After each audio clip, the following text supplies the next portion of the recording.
नमस्कार दर्शकों, मैं हूं आपके साथ माधुरी बंसल और आप देख रहे हैं सिटी नेटवर्क का मथुरा हलचल। और आइए रुक करते हैं आज की खास कुछ खबरों की ओर। सुप्रीम कोर्ट द्वारा गठित हाई पावर कमेटी की 11वीं महत्वपूर्ण बैठक सोमवार को वृंदावन में संपन्न हुई। बैठक की अध्यक्षता सेवानिवृत्त न्यायाधीश अशोक कुमार ने की, जिसमें सेवानिवृत्त जज मुकेश मिश्रा, जिलाधिकारी सीपी सिंह, एसएसपी श्लोक कुमार, नगर आयुक्त जगप्रवेश एवं सेवायत गोस्वामी सदस्य मुख्य रूप से उपस्थित रहे। बैठक में मंदिर की सुरक्षा, दर्शन व्यवस्था और बुनियादी ढांचे से जुड़े कुल 17 बिंदुओं पर विस्तृत चर्चा की गई। बैठक के उपरांत मीडिया से बात करते हुए कमेटी के अध्यक्ष सेवानिवृत्त अशोक कुमार ने एक बड़ी उपलब्धि साझा की। उन्होंने बताया कि राजस्थान के कोटा में ठाकुर बांके बिहारी जी की संपत्ति का वर्षों से चिन्हांकन नहीं हो सकता था। जिलाधिकारी मथुरा के निर्देशन में एक टीम कोटा भेजी गई थी, जिसने राजस्थान सरकार और स्थानीय प्रशासन के सहयोग से मंदिर की 15 हेक्टेयर भूमि को सफलतापूर्वक चिन्हित किया लिया है।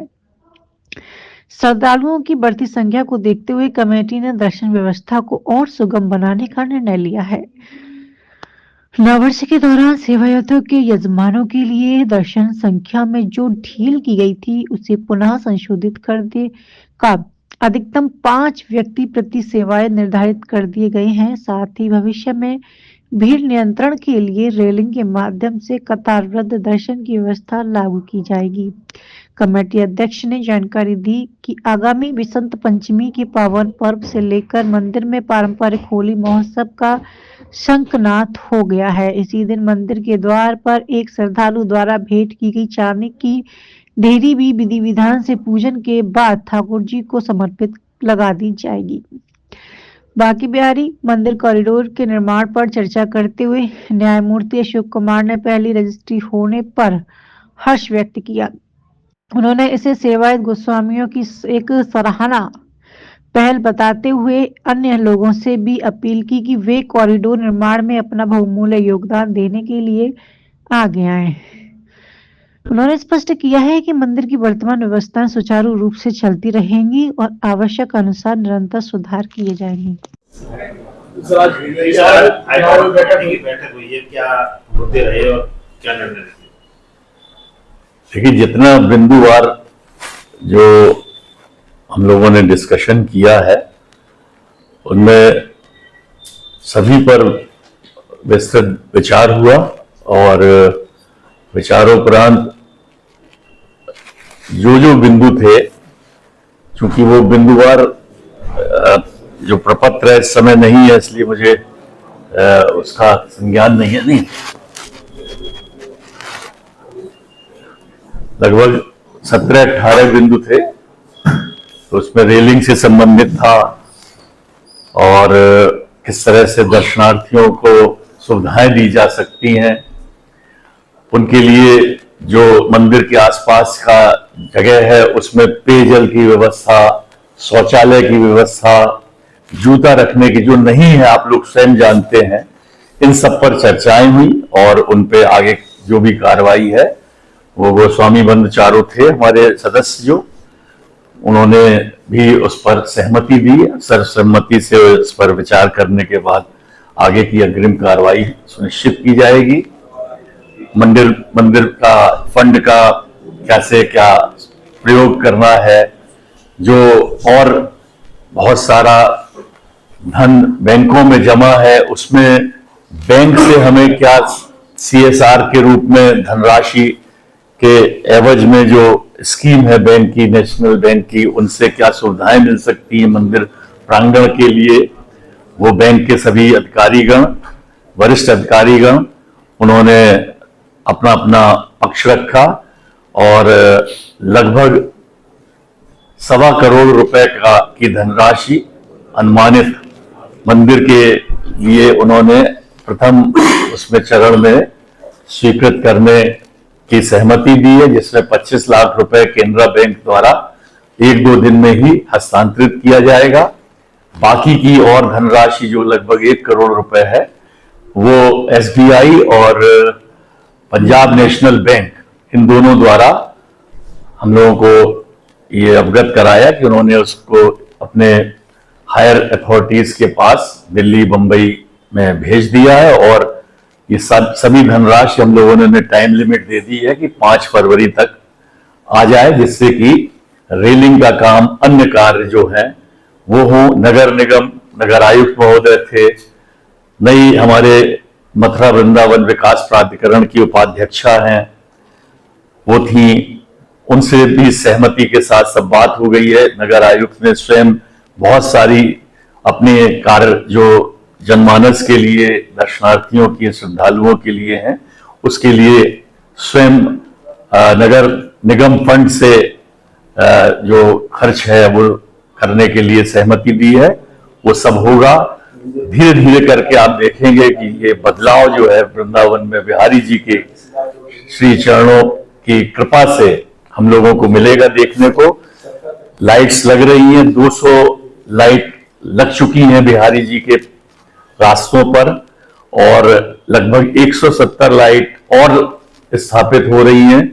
हम लोगों ने डिस्कशन करके अन्य मंदिरों जो आसपास के स्थल हैं, निधिवन के पास की जो देखिए आप अंधेरा रहता, वहां सब व्यवस्था की जा रही है, पेयजल की व्यवस्था की जा रही है। निधिवन में जो मीठा पानी पौधों को मिले, इसके लिए भी नगर निगम ही पूरी तैयारी कर रहा है। वहां राधा कुंड की साफ सफाई, वहां की व्यवस्था, अन्य जो छोटे छोटे स्थल हैं जो बिहारी जी से संबंधित है, वहां की व्यवस्था। और एक सबसे बड़ा आज का जो अचीवमेंट कहेंगे वो ये है कि हम लोगों ने पिछले मीटिंग में ये पाया था कि बिहारी जी से संबंधित एक बहुत बड़ा जमीन का क्षेत्रफल राजस्थान में कोटा जिले में है। तो टीम गई थी, हमारे डिस्ट्रिक्ट मजिस्ट्रेट साहब ने टीम भेजी। उस टीम ने वहां के अधिकारियों से, जिलाधिकारी से और वहां के जो राजस्व अधिकारी थे उन लोगों से कोटा के संपर्क किया और स्थल निरीक्षण परीक्षण किया और 15 हेक्टेयर जमीन हमारे बिहारी जी के नाम की कोटा में मिली है, जिसकी पूरी लिखा पढ़ी में पूरे दस्तावेज वो आज पेश हुए। तो ये सबसे बड़ा गौरव और हर्ष का विषय है। और आज ये भी एक हम लोगों ने निर्णय लिया है कि बिहारी जी के नाम से और अन्य स्थलों पे जो भी भूमि अथवा अन्य भवन इत्यादि हैं, उनके बारे में डिस्ट्रिक्ट मजिस्ट्रेट साहब शीघ्र ही विभिन्न राज्यों के मुख्य सचिव महोदय को एक पत्र जारी करेंगे कमेटी की ओर से और उनसे आग्रह करेंगे कि इस बारे में पता कराएं अपने स्तर से कि बिहारी जी के संबंध में उनसे रिलेटेड जो भी भूमि भवन इत्यादि है उनके राज्यों में उसका विवरण मिले, जिससे कि हम लोग उसका प्रबंधन भी सुनिश्चित कर सकें। तो ये श्री बुद्धि भगवान की अद्भुत माया, अद्भुत उनका जो आशीष है समिति पर, उस पर विचार किया गया और उस पर आगे कार्रवाई होगी। जहां तक सेवादारों के द्वारा उनके जजमानों के आने जाने की सुगम व्यवस्था का भी विषय था, उस पर पिछली मीटिंग में क्योंकि नव वर्ष का आगमन हो रहा था तो सेवादारों ने और जो हमारे 4 गोस्वामी बंधु हैं इस कमेटी में, उन लोगों के आग्रह पर हम लोगों ने पिछली बार 20 लोगों के लिए उन्हें अनुमति दी थी। क्योंकि वो समय अधिक भीड़ का, नव वर्ष का समाप्त हो गया, तो अब उसमें संशोधन करते हुए उसको पुनः स्थापित करते हुए 5 लोगों की अनुमति दी है। जो सेवादार जिस दिन सेवारत रहेंगे वो 5 अपने जजमानों को सूचना प्रबंधन को देते हुए और उनके आईडी प्रूफ के संबंध में विवरण देते हुए उनको दर्शन का लाभ कराएंगे। अन्य लोगों के लिए सुचारू लाभ के लिए जो भी व्यवस्था हो सकती है वो चलती रहेगी, जैसे चल रही है। आप लोग भी देख रहे हैं धीरे धीरे सुधार हो रहा है और रेलिंग का भी कार्य प्रगति पर है। रेलिंग का कार्य संभवतः जैसा अभी वर्तमान परिस्थितियां हैं कि 30 जनवरी तक पूर्ण रूप से हो जाएगा और आने वाले समय में दर्शनार्थियों को रेलिंग के माध्यम से सीधे जाकर और दर्शन कर भगवान के और एग्जिट निकास द्वार से निकलने में सुविधापूर्ण रूप से, कहीं कोई भीड़ नहीं हो, कई लोग जैसे अभी खड़े हो जाते हैं, हटते ही नहीं है। आरती के समय न जाने कितने लोकल लोग हैं, उनका एक वो है कि वो आगे जा खड़े हो जाते, तो बेचारे जो पीछे दर्शनार्थी विभिन्न अंचलों से आते हैं वो आगे ही नहीं जा पाते, दर्शन नहीं कर पाते। तो उनकी दुविधा और उनकी असुविधा पर भी हम लोगों ने विचार करने के उपरांत ही ये निर्णय लिया है और इस पर शीघ्र कार्रवाई होगी। मंदिर की साफ सफाई के बारे में एएसआई और जो रिपोर्ट अपेक्षित थी आईआईटी रुड़की की, वो भी आ गई है डिटेल्ड रिपोर्ट। उसका अध्ययन करके मंदिर की साफ सफाई की व्यवस्था शीघ्र ही शुरू होगी, क्योंकि अभी शीत ऋतु है, तो उनके हिसाब से शीत ऋतु में मॉइस्चर रहता है बिल्डिंग में, तो अभी उसको नहीं छेड़ा जाए। एक आध महीने बाद उसकी भी पूर्ण व्यवस्था की जाएगी, जिससे कि मंदिर का सौंदर्यीकरण भी हो, अंदर की व्यवस्था भी समुचित हो। जो चांदी का दरबार है उसको भी अच्छे से साफ सफाई की जाए। मंदिर की जो मुख्य डेहरी है भगवान की, जो सामने जगमोहन में, वो डेहरी भी बन चुकी है और वो किसी श्रद्धालु के माध्यम से आई है।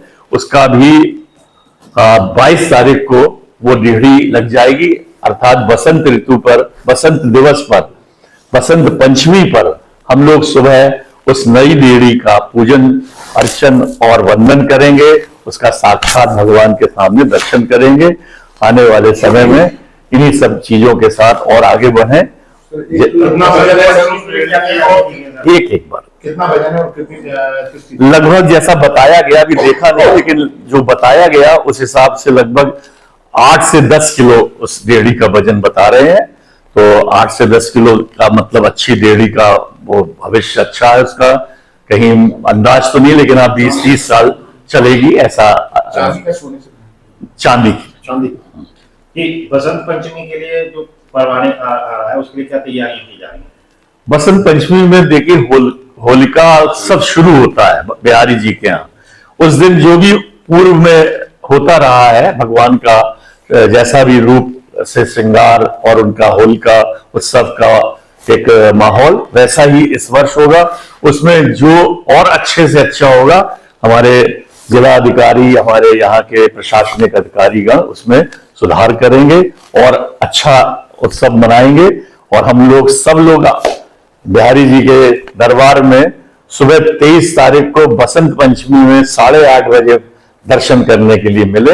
यही सबसे के लिए एक रजिस्ट्री हो चुकी है। हाँ, आगे की रजिस्ट्री के लिए जो लोग उत्सुक हैं वो धीरे धीरे आएंगे सामने, और भगवान ठाकुर जी की कृपा से बहुत शीघ्र आप लोग देखेंगे कि बहुत से स्वयं रजिस्ट्री के लिए अपना जो उनका मन की इच्छाएं हैं वो पूर्ण करेंगे, और ये कार्य भी द्रुत गति से आगे बढ़ेगा। और ऐसा ही हम लोग भगवान के माध्यम से सभी जागरूक गोसाई और बिहारी जी के आसपास के जितने भी जुड़े लोग हैं उनसे यही अपेक्षा करते हैं कि भगवान की सेवा में अपना जो भी योगदान दे सकते हैं वो दें, और हम लोगों का ये जो एक प्रण है इसे सफल बनाएं, सुगम बनाएं और आगे बढ़ाएं। हमारे डिस्ट्रिक्ट मजिस्ट्रेट साहब है, आप लोग पिछली मीटिंग में ये बात आई थी कि कुछ पैसों के लेन देन में भी कुछ गड़बड़ी आई थी, जिसका ऑडिट रिपोर्ट आना था। देखिए, ऑडिट रिपोर्ट आई है, लेकिन अभी उस पर चर्चा नहीं की, क्योंकि ऑडिट रिपोर्ट पर बिना पढ़े लिखे कोई चर्चा करना उचित नहीं होता है। तो कुछ चीजें ऐसी होती टेक्निकल, जिनको भविष्य के लिए जो उससे संबंधित फाइनेंस वित्त वाले लोग हैं उनको सौंपा गया, वो लोग अपना अध्ययन करेंगे और उसके बाद अपनी बात करेंगे। अच्छा, भोग सेवा को लेकर जो पिछली बार बैठक हुई थी 10 दिन की ठाकुर जी की भोग सेवा, क्या भोग सेवा में अभी कोई किसी तरह का कोई परिवर्तन नहीं, जैसा चल रहा है सब व्यवस्था वैसी ही चलेगी। आगे आने वाले समय में जो व्यवस्थाएं और आप लोग भी सजेस्ट करेंगे, और जगहों से भी सजेशंस आते हैं, उनको जो अच्छी व्यवस्थाएं उनको आगे बढ़ाया जाएगा।